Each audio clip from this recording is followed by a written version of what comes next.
Welcome to Old School Chemistry. Today we're going to do the ALEKS topic, naming binary covalent compounds.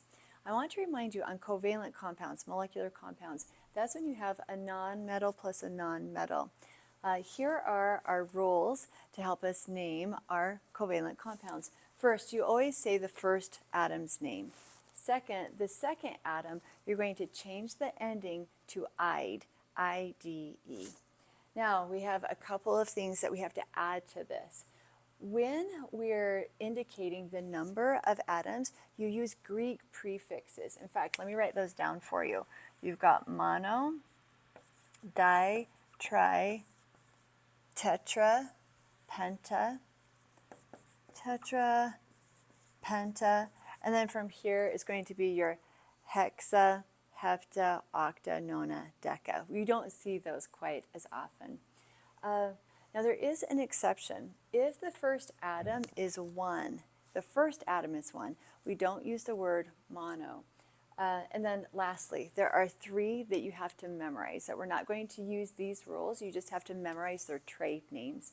So these commit to memory. Write it down in your notes. CH4 is methane, NH3 is ammonia, and H2O is water.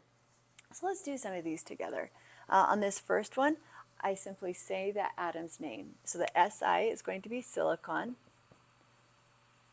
And then the second one changes from oxygen to oxide. So I'm going to do oxide. Now let's look at the numbers. Our first element, silicon, is only 1. So I don't have to use the word mono. Now my second element, oxygen, has 2. So I put in front of this di, silicon dioxide. Very good. Okay, let's do our next one.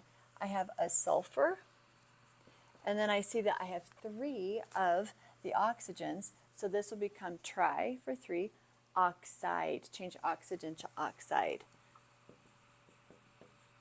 Now a little side note, if you have I with any other vowel, you always keep both vowels.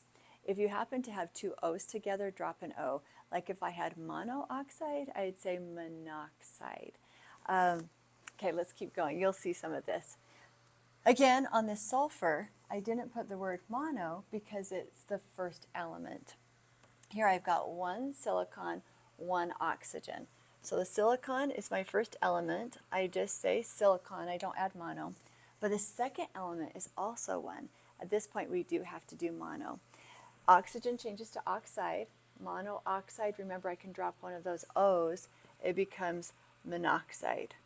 Also notice that these are all 2 words. Okay, they're 2 words. And when you put the Greek prefix, it becomes part of that word.